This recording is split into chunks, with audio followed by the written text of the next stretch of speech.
السلام علیکم dear readers, کیسے ہیں آپ سب؟ امید ہے خیریت سے ہوں گے۔ ہم جانتے ہیں کہ آپ سب بہت ہی بے صبری سے عظمیٰ مجاہد کے ناول من یارم من جانم کی ایپیسوڈ 30 کا انتظار کر رہے ہوں گے۔ تو چلیے، یہ انتظار اب ختم ہوا، جاتے ہیں ایپیسوڈ 30 کی جانب۔ وہ سیل فون ہاتھ میں لیے بے یقینی سے سنگرام کو دیکھ رہی تھی۔ یہ میرے لیے ہے۔ سنگرام نے اس بات میں سر ہلایا تھا۔ ان 6 مہینوں میں وہ اتنا تو جان گیا تھا کہ اب رکھتا اسے کوئی نقصان نہیں پہنچائے گی، اپنے گھر والوں کی خاطر اسے نہیں چھوڑے گی۔ کیا میں اس سے ماما اور مہرو سے بات کر سکتی ہوں؟ وہ خوشی سے لبریز انداز میں پوچھ رہی تھی جب سنگرام نے لب بھینچ لیے تھے۔ نہیں رکھتا، ابھی نہیں۔ یہ سیل فون میں نے تمہیں اس لیے لا کر دیا ہے کہ مجھے تمہاری اور اپنے بچے کی بہت فکر رہتی ہے، اور تم گھر میں اکیلی ہوتی ہو تو۔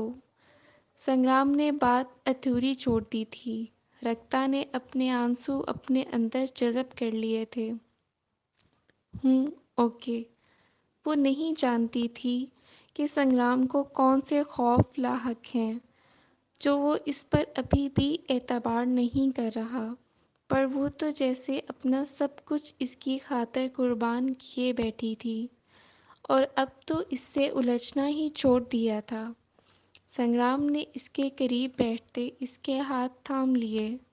مجھے غلط مت سمجھنا رکھتا، لیکن صرف کچھ دن اور انتظار کر لو۔ ہم یہاں ہیں تو ہم کچھ بھی نہیں جانتے کہ شاریز یوسفزئی وہاں ان لوگوں کے ساتھ کیا کر رہا ہوگا۔ سنگرام کچھ الجھا ہوا سا نظر آیا تھا۔ اس بات کا کیا مطلب ہوا سنگرام؟ اور دھوکہ تم نے نہیں بلکہ شاریز نے تمہیں دیا ہے۔ ڈرنا اسے چاہیے، خدا سے بھی اور لوگوں سے بھی۔ رکھتا نے نفرت آمیز لہجے میں اس کا نام لیتے ہوئے کہا تو وہ رکھتا کے ہاتھوں پر اپنا نام تحریر کرنے لگا تھا۔ ایک بات ہے جو میں نے تم سے چھپائی ہے۔ اس نے نظریں جھکائے کوئی اعتراف جرم کرنا چاہا تھا جب رکھتا نے بے یقینی سے اسے دیکھا تھا، کیونکہ ان کے درمیان یہ طے ہوا تھا کہ اب سے وہ ایک دوسرے سے کچھ نہیں چھپائیں گے۔ دراصل شاریز نے جتنا گند پھیلایا تھا، میں چاہتا تھا اس تعفن میں وہ خود بھی جلے، اس لیے۔ سنگرام نے ایک نظر اس کے تاثرات دیکھتے رخ موڑ لیا تھا۔ ہمارے یہاں آنے کے بعد خان بی بی، یعنی تمہاری موم نے زرغام کے ساتھ مل کر شاریز پر غبن کا دعویٰ کیا تھا، جرگے میں، کہ شاریز نے ان کی بیٹی یعنی تمہیں اغوا کر کے کہیں چھپا دیا ہے، اور عزت کے بدلے عزت کا دعویٰ کیا تھا۔ رکھتا سانس ساکن کیے اس کی بات سن رہی تھی۔ جرگے نے شاریز کی بہن شامین کو تمہاری فیملی کے حوالے کیا ہے۔ شاریز یہ چاہ کر بھی ثابت نہیں کر سکا کہ تم کبھی اس کی ملکیت میں آئی ہی نہیں ہو، کیونکہ وہاں کے لوگوں کے نزدیک میرا تو کوئی وجود ہی نہیں ہے۔ وہ بے یقینی سے اسے دیکھ رہی تھی۔ تم اپنے انتقام میں شامین کی زندگی سے کھیل گئے سنگرام۔ تم کیوں بھول گئے کہ کل کو ہماری بیٹی بھی ہوگی؟ اگر میرے باپ کے برائی کا بھرمار اس کی بیٹیاں اب تک ادا کر رہی ہیں تو تم کیسے؟ اس کی نم آنکھوں نے سنگرام کو شرمندہ کیا تھا۔ وہ اس کے ہاتھ تھام گیا۔ پلیز رکھتا، میری بات کو سمجھو۔ میں جانتا ہوں کہ تم نہیں جانتے سنگرام، تم سمجھ ہی نہیں سکتے اس بیٹی کا دکھ جسے فنی کر دیا جائے۔ اس کی آنکھوں میں ٹوٹی کرچیوں نے جیسے زخم بھر دیے تھے۔ رکھتا، میری بات، پلیز سنگرام، اس وقت نہیں۔ آنسو کسی موتی کی لڑی کی طرح ٹوٹ ٹوٹ کر اس کا چہرہ بھگو رہے تھے۔